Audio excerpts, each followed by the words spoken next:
అందరికీ నమస్కారం. నేను మీ మురళిని. చూస్తున్నారుగా, గత 2 రోజుల నుంచి ఆంధ్రప్రదేశ్లో ఏ బంకు దగ్గర చూసినా సరే క్యూల కొద్దీ ప్రజలందరూ వెయిటింగ్ చేస్తూ ఉన్నారు. డబ్బాలు, టిన్నులు, గుండెగలు, మరి 1 కాదు 2 కాదు అన్నీ కూడా పట్టుకుని వెళ్ళిపోయి వాటి నిండా పెట్రోల్ కొట్టించుకుంటున్నారు. ఏంటి, మనకి పెట్రోల్ కొరత ఉందా? మరి పెట్రోల్ కొరత ఉంటే మనం ఎన్ని లీటర్ల వరకు ఇంట్లో పెట్టుకోవచ్చు? మరి ఎన్ని లీటర్ల వరకు మనం పెట్రోల్ కొట్టించుకోవడానికి ఆస్కారం ఉంది? మరి ఎన్ని లీటర్ల వరకు మనం ఇంటికి తెచ్చుకోవచ్చు? ఇలా చెప్పుకుంటూ పోతే ఎన్నో ఉన్నాయి గాథలు. ముఖ్యంగా మనకి పెట్రోల్ కొరత ఎంతవరకు ఉంది, అసలు మనం పెట్రోల్ ఎందుకు నిల్వ పెట్టుకోవాలి అంటే ఇప్పుడు పెట్రోల్ లేకపోతే మనం బ్రతకలేమా? ఏమిటో అర్థం కాని పరిస్థితి. అసలు పెట్రోల్ అనేది కొరత లేదు మహాప్రభు అని పైన ఉన్న రిఫైనరీల దగ్గర నుంచి అక్కడ ఎవరైతే ఉన్నారో పెట్రోల్ బంకు యాజమాన్యం వాళ్ళందరూ కూడా నెత్తి నోరు కొట్టుకుని చెప్తున్నారు. అయితే మనం వినం కదా. మనం సోషల్ మీడియా మనకి ఇంపార్టెంట్. ఫోన్లో తోస్తూ ఉంటాం, ఇలా రుద్దుతూ ఉంటాం. ఎవడో దిక్కుమాలి ఒకడు ఈ పెట్రోల్ రేపటి నుంచి దొరకదు, పెట్రోల్ బంకు క్లోజ్ చేసేస్తున్నారు, పెట్రోల్ అయిపోతుందని ఎవడో ఒకడు పెడతాడు. ఇంకా అంతే, దాన్ని పట్టుకుని అలా అలా అలా అలా అలా స్ప్రెడ్ అయిపోతుంది. స్ప్రెడ్ అయిపోయి ఏకంగా మనం ఏం చేస్తామంటే పెట్రోల్ బంకుల దగ్గర బారులు తీరేస్తూ ఉంటాం. ఏంటి, మొత్తం ప్రపంచం అంతా ఏమైపోతుందో, ఈ పెట్రోల్ లేకపోతే మనం ఏమైపోతాం? అసలు అందులో నిజమెంత? నిజాలు తెలుసుకోకుండా మనం పెట్రోల్ బంక్ దగ్గరికి వెళ్ళడం ఏంటి? ఇవేమి మనకు అంతుపట్టవు, ఇవేమి మనకు వంట పట్టవు కూడా. ఎవడైనా ఒక రీల్ పెడితే అందులో ఇంకంతే, ఇన్స్టాలో రీల్ చూడడం, పెట్రోల్ బంక్ దగ్గర ప్రత్యక్షం అవ్వడం. పెట్రోల్ బంక్ యాజమాన్యం, బాబు ఎక్కడా కొరత లేదయ్యా, మీకు కావాల్సినంత ఇస్తాము అని వాళ్ళు చెప్తున్నారు. అయితే ఆంధ్రప్రదేశ్లో గత 2 రోజులుగా పెట్రోల్ బంకుల వద్ద కనిపిస్తున్న కిలోమీటర్ల కొద్దీ క్యూ లైన్లు, నో స్టాక్ బోర్డులు ప్రజల్లో తీవ్ర ఆందోళన కలిగిస్తున్నాయి. దీనిపై ముఖ్యమంత్రి చంద్రబాబు నాయుడు గారు కూడా సమీక్ష నిర్వహించారు. సరఫరా పెంచాలని ఆదేశించారు. అధికారులు ఆయనకు సరఫరా 50% పెంచామని గణాంకాలు వివరిస్తున్నప్పటికీ క్షేత్రస్థాయిలో పరిస్థితి మాత్రం అలా కనిపించడం లేదు, చక్కబడలేదు కూడా. వాస్తవానికి ఇక్కడ సమస్య పెట్రోలు, డీజిల్, ఇంధనం లేకపోవడం కాదు, సరఫరా వ్యవస్థలో తలెత్తిన సమన్వయ లోపం, ప్రజల్లో నెలకొన్న భయం. అదేంటో నేను చెప్తాను చూడండి. ఇప్పుడు మనం ప్రతిరోజు కూడా ఒక 3000 లీటర్ల పెట్రోలు ఒక బంకులో మనం కొంటున్నామని అనుకోండి. అంటే మన ఏరియా బంకులో మొత్తం ప్రజానికం కొంటున్నారని అనుకోండి. అయితే ఆ ఏరియా పెట్రోల్ బంక్ యాజమాన్యం ఏం చేస్తుందంటే ఆ రోజుకి 3000 లీటర్లకు సంబంధించిందో లేదా ఒక 6000 లీటర్లకు సంబంధించిన లోడ్లో తెప్పించుకుంటారు లారీలతో. మనం ఇన్స్టాలో రీల్ చూసాం కదా, ఈ మధ్య బాగా వైరల్ అయిపోయి పెట్రోల్ లేదని మనం భయంతో పెట్రోల్ బంక్ దగ్గర క్యూలు కట్టి 1 లీటర్ కొట్టించుకునే పెట్రోలు 10-20 లీటర్లు కొట్టించుకుంటున్నాం అనుకోండి. 3000 లీటర్లు అక్కడ ఆ సరౌండింగ్లో ఉన్నటువంటి ప్రజలందరికీ కూడా సప్లై చేసేటటువంటి పెట్రోల్ బంకు, నువ్వు ఒకరోజు 1 లీటర్ కొట్టించేటటువంటి వ్యక్తి పెట్రోల్ మనకి దొరకదు అన్న పరిస్థితిలో 20 లీటర్లు 30 లీటర్లు కొట్టిస్తే అయిపోతుంది. ఒక రోజులో 2 లోడ్లు 3 లోడ్లు తెప్పించే పెట్రోల్ బంకు 10-20 లోడ్లు తెప్పించాల్సిన పరిస్థితి ఏర్పడింది. అంటే కృత్రిమంగా మనమే దాన్ని బ్లాక్ చేస్తున్నాం.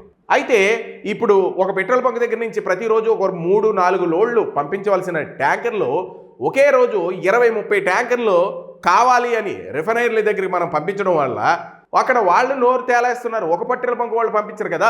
మన జిల్లాలో, మన ఆంధ్రప్రదేశ్లో ఎన్ని బంకులు అయితే ఉన్నాయో అందరూ కూడా 3-4 లోడ్లు కావాల్సినటువంటి ఈ యాజమాన్యాలు ఎవరైతే ఉన్నారో ఒక రోజుకి, ఆ ఒక్క రోజుకి 20-30 లోడ్లు కావాలని అని డిమాండ్ ఎక్కువ ఏర్పడితే వాళ్ళు సప్లై చేయాలి కదా.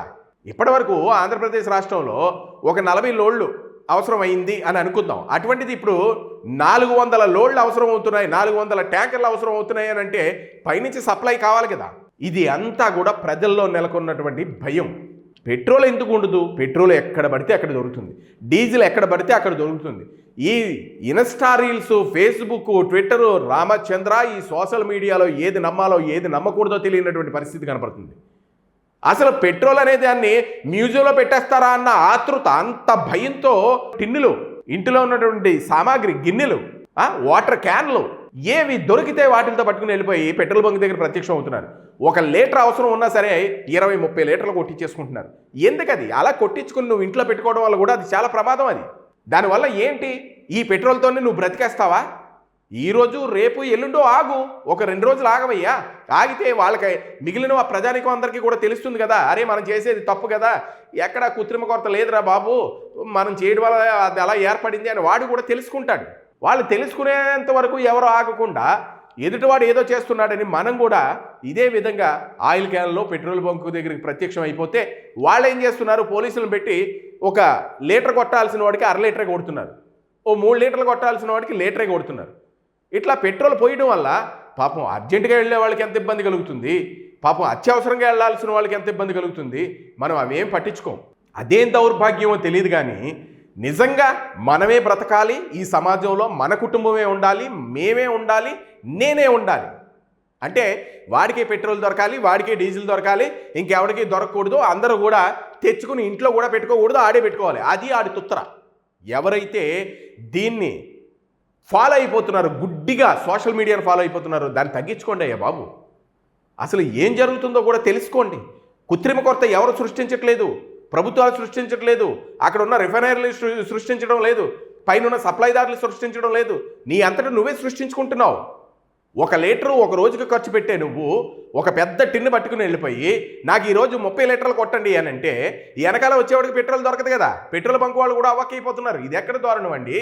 మేము ప్రతిరోజు 30,000 లీటర్లు సప్లై చేస్తాము, అటువంటిది ప్రతిరోజు కూడా 30 లక్షల లీటర్లు సప్లై చేయాలంటే ఎక్కడ సప్లై చేస్తామని కుట్టుకుంటున్నారు వాళ్ళు కూడా. ట్రాక్టర్ల వాళ్ళు ఏం చేస్తున్నారంటే ట్రాక్టర్లో ఫుల్ ట్యాంక్, పెద్ద పెద్ద 40-50 లీటర్ల టిన్నులు తీసుకుని వచ్చి వాటికి ఫుల్ ట్యాంక్, మళ్ళీ ట్రాక్టర్లో ట్రక్కుల నిండా ట్యాంకులు, అదే టిన్నులు వేసుకుని వచ్చి వాటిల్లో ఫుల్ ట్యాంకులు.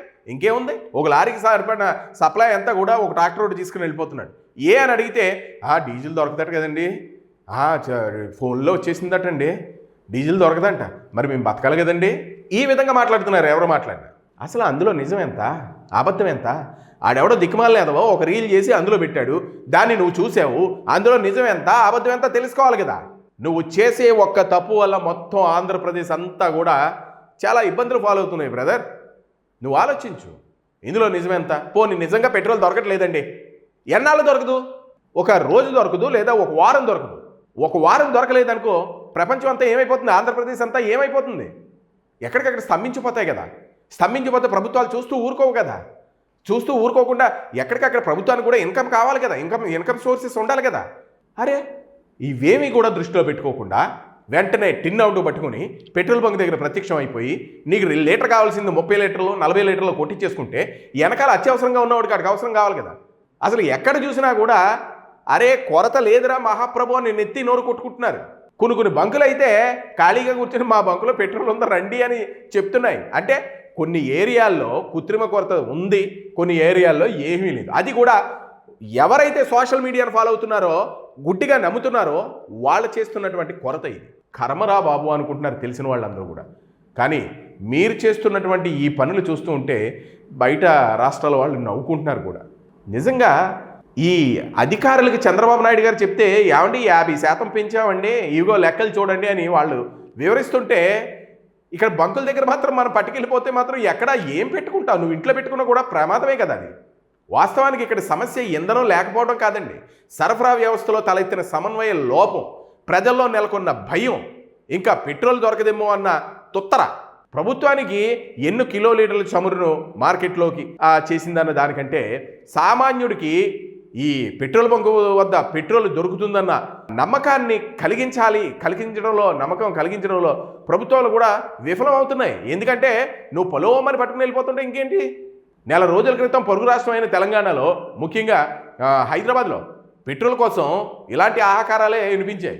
అప్పట్లో ఆంధ్రప్రదేశ్లో పరిస్థితి ఎంతో ప్రశాంతంగా ఉందని వాళ్ళు చెప్పుకునేవారట. కానీ ఇప్పుడు సీన్ రివర్స్ అయిపోయింది. తెలంగాణలో సరఫరా సాధారణంగా ఉంటే మన ఆంధ్రప్రదేశ్లో మాత్రం బాబోయ్ పెట్రోల్ లేదు, బాబోయ్ డీజిల్ లేదు, తారస్థాయికి చేరిపోయింది. చమురు నిల్వలు అయిపోతాయనే పుకార్ల వల్ల ప్రజల అవసరానికి మించి ట్యాంకులు నింపుకుని పట్టుకెళ్ళిపోవడం వల్ల నిల్వలు కూడా గంటల వ్యవధిలో ఖాళీ అయిపోతున్నాయి. గత అనుభవాల నుండి పాఠాలు నేర్చుకుని ప్రజల్లో ఈ ప్యానిక్ రాకుండా ముందస్తు చర్యలు తీసుకోవడంలో యంత్రాంగం వెనకబడిందన్నది స్పష్టమవుతుంది. ఎంత యంత్రాంగమైనా మనం తోడేస్తూ ఉంటే కూర్చుని తింటే కొండలైనా తరిగిపోతాయని మరి రాష్ట్రానికి కావాల్సినటువంటి స్టాక్ ఉందని అధికారులు చెబుతున్నా మరి మనం మాత్రం ఏం చేస్తున్నామంటే నాకు చాలా చిత్రం అనిపించింది. టిన్నులు మానేసి మనకి వాటర్ క్యాన్లు దొరుకుతూ ఉంటాయి బయట, 2 వాటర్ క్యాన్లు అమ్ముతూ ఉంటారు కదా, ఆ వాటర్ క్యాన్లు నిండా పట్టుకెళ్ళిపోతున్నారు. ఇంక బంకులు ఎందుకు మూతపడకుండా ఉంటాయి? మరి బంకులు ఎందుకు మూతపడకుండా ఉంటాయి ఇలాంటివి చేస్తూ ఉంటాయి? డీలర్లు ఏమంటున్నారంటే ఏమండి చమురు కంపెనీల మధ్య ఉన్న లావాదేవీలు చిక్కుముళ్ళలోనే ఉంది, చమురు కంపెనీలకు చెల్లించాల్సిన బకాయిలు ముందస్తు చెల్లింపుల విషయంలో డీలర్లకు ఉన్న ఆర్థిక ఇబ్బందుల విషయంలో మరి కాస్త కంపెనీల కొత్త నిబంధనల వల్ల లోడ్లు సకాలంలో రావడం లేదు. మరి ఈ టెక్నికల్ సమస్య పరిష్కరించి కంపెనీల నుండి బంకులకు ఇంధనం సరఫరా చేసేలా చూడాల్సిన బాధ్యత అయితే ప్రభుత్వం మీద ఉంది. మరి అలా చేస్తే మరి ప్రభుత్వం దగ్గర నుంచి మాకు ప్రజల దగ్గర నుంచి వాళ్ళకి ఇబ్బంది లేకుండా ఉంటుంది. ప్రస్తుతానికి ప్రభుత్వం పెట్రోలియం సంస్థలతో మాట్లాడి సరఫరాను వేగవంతం చేసినట్లు మరి చెబుతున్నారు. ప్రజల్లో ఉన్న అనుమానాలు తొలగాలంటే బంకులు నిరంతరాయంగా పనిచేయాల్సిందే కదండి అని వాళ్ళు అంటున్నారు. కానీ మనం 1 లీటర్ కావాల్సిన వాడు 10-20 లీటర్లు పట్టుకుని వెళ్ళిపోతే మిగిలిన వాళ్ళ పరిస్థితి ఏంటి? అంటే ఇంక మనకు పెట్రోల్ దొరకదు, ఈ పెట్రోల్తో మనం బతికేస్తాం, మనమే బాగుండాలి, పక్కోడు బాగుండకూడదు, మన కుటుంబంలోనే పెట్రోల్ ఉండాలి అన్న లేకుతనం ఏంటి? ఎక్కడ ఉంది పెట్రోల్ కొరత? నువ్వు పట్టుకెళ్ళే లీటర్కి 30 లీటర్లు నువ్వు పట్టుకుని వెళ్తూ ఉంటే అలా నీతో పాటు ఇంకొక కొన్ని వందల మంది పట్టుకుని వెళ్ళిపోతుంటే పెట్రోల్ బంకు ఖాళీ అవ్వకపోతే ఏం చేస్తుంది? అంతేగాని ఎందుకు వచ్చింది రా బాబు పోనీ నిజంగా పెట్రోల్ అయిపోయిందని అనుకుందాం బాస్, నిజంగా పెట్రోల్ అయిపోయింది, పెట్రోల్ దొరకదు, ఎన్నాళ్ళు దొరకదు? ప్రభుత్వం చూస్తూ ఊరుకుంటుందా? పౌర సరఫరాల శాఖ చూస్తూ ఊరుకుంటుందా? ప్రభుత్వం ఎప్పుడు కూడా ప్రజల కోసం పనిచేస్తుంది కాబట్టి చూస్తూ ఊరుకోదే. అవసరం అయితే నీకు నిజంగా పెట్రోల్ కొరత వచ్చేసింది అని అనుకుంటే 10 లీటర్లు ఇచ్చేవాడికి కనీసం 2 లీటర్లన్నా ఇస్తుంది కదా. మనకి ఉల్లిపాయల కొరత వచ్చినప్పుడు మనకి సూపర్ మార్కెట్లో 2 కేజీలు రేషన్ కార్డు పట్టుకెళ్తే 3 కేజీలు ఇచ్చేవారు, గుర్తుందా? కరోనా టైంలో కూడా. అరే ప్రభుత్వాలు ఏం చూస్తూ ఊరుకోవే? మరి మీరేం చేస్తున్నారు? మీరు ఏంటి చదువుకున్నారు, మీకు అన్నీ తెలుసు. సోషల్ మీడియాలో ఇలా జరపడం, ఇలా పైకి తొయ్యడం వల్ల వాడు ఎవడో దిక్కుమాల ఏదో పెడతాడు, అది చూడడం. ఒక బంకు దగ్గర జనాలు ఎక్కువ ఉంటే వాడు తీసి పెడతాడు. అయ్యో నిజంగా బంకుల్లో క్యూలు కట్టేశారు, మనకి పెట్రోల్ దొరకదని మనం కంగారు పడిపోవడం, మనం లైన్లో నించోవడం. అదేంటో అర్థం కాకుండా ఉంది బాస్. మనం ఆలోచించాలి, చదువుకున్నాం కదా, అందులో నిజం ఎంత అబద్ధం ఎంతో మనం ఆలోచించాలి. నిజంగా ప్యానిక్ అయ్యే సిచ్యువేషన్ ఉంటే ప్రభుత్వం ఎందుకు చూస్తూ ఊరుకుంటుంది? ఈ మాత్రం ఇంకిత జ్ఞానంతో మీరు మసులుకోండి. ఎక్కడా పెట్రోల్ కొరత లేదు. నీకు 1 లీటర్ పెట్రోల్ కావాల్సి వస్తే నువ్వు 10 లీటర్ల 20 లీటర్ల టిన్లో కొట్టించుకుని వెళ్ళిపోతూ ఉంటే, అలాగే నీతో పాటు ఇంకొక 10 మంది 20 మంది అలా కొట్టించుకుని వెళ్ళిపోతే 100 కొద్ది మంది వచ్చి అక్కడ లైన్లో నుంచి కొట్టించుకుని వెళ్ళిపోతే బంకులో పెట్రోల్ అయిపోద్ది. సేమ్ సిచ్యువేషన్ వేరే బంకులో జరుగుతుంది, ఇంకో బంకులో జరుగుతుంది. వాడు రోజుకి 2-3 లోడ్లు తెప్పించుకోవాల్సినటువంటి పెట్రోల్ బంక్ యాజమాన్యం 10-20 లోడ్లు తెప్పిస్తే పైన పెట్రోలు డీజిల్ ప్రొడ్యూస్ చేసే రిఫైనరీ సంస్థలు ఏవైతే ఉన్నాయో అవి కూడా ప్రొడ్యూస్ చేయాలి కదా. ఇక్కడ డిమాండ్ ఎక్కువైపోయింది, అక్కడేమో మరి ఇచ్చేది కూడా తక్కువ ఇస్తున్నప్పుడు మరి ఇలాగే ఉంటుంది. నువ్వు ఇంట్లో తీసుకుని వెళ్ళి పెట్టుకోవడం దేనికి? డీజిల్ ఎక్కడ కావాలితే అక్కడ నార్మల్గా ఉంది. ఏ బంకులో చూసినా ప్రశాంతంగా ఉండాలి తప్ప కొన్ని బంకుల్లో అయితే అసలు ఎవరు జనం లేరు. ఏమోండి నిన్న మొన్న పొలవమని వచ్చేసారు, అదేంటో అర్థం కాలేదు అని మాట్లాడుతున్నారు వాళ్ళు. ఎక్కడ పెట్రోల్ డీజిల్ కొరత లేదు. నువ్వు ఆతృతతో తుత్తరతో ఇంట్లో ఉన్న సామాన్లన్నీ తీసుకుని వచ్చి వాటి నిండా పెట్రోల్ కొట్టించుకుని వెళ్ళిపోయి ఇంట్లో పెట్టుకోవడం వల్ల నీకు ప్రమాదం తప్ప, నీ కుటుంబ సభ్యులకు ప్రమాదం తప్ప దానివల్ల ఉపయోగం ఏమీ లేదు బాస్. ఆలోచించండి. ఆంధ్రప్రదేశ్ పరిస్థితి చాలా ప్రశాంతంగా ఉండేది. మొన్న హైదరాబాద్లో కూడా సేమ్ సిచ్యువేషన్, పెట్రోల్ లేదు. ఇప్పుడు ఆంధ్రప్రదేశ్కి వచ్చింది ఆ ఇబ్బంది. అదేంటో అర్థం కాదు. మనం ఇలాగా కృత్రిమంగా మనం సోషల్ మీడియాకి బానిసలం అయిపోయామని అంటే రేపు పొద్దున మనం బ్రతకడం కూడా చాలా కష్టం. అందులో నిజాలు ఏంటో పరిశీలించండి. ప్రభుత్వాలు పనిచేస్తున్నాయి.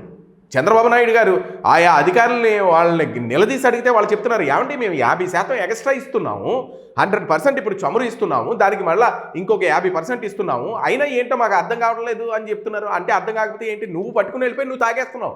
ఎందుకు? దానివల్ల ఉపయోగం ఏంటి? నువ్వు ఇంట్లో పెట్టుకుంటావు, ఉపయోగం ఏంటి? పెట్రోల్ ఉంది, పెట్రోల్ ఎక్కడికి పోలేదు.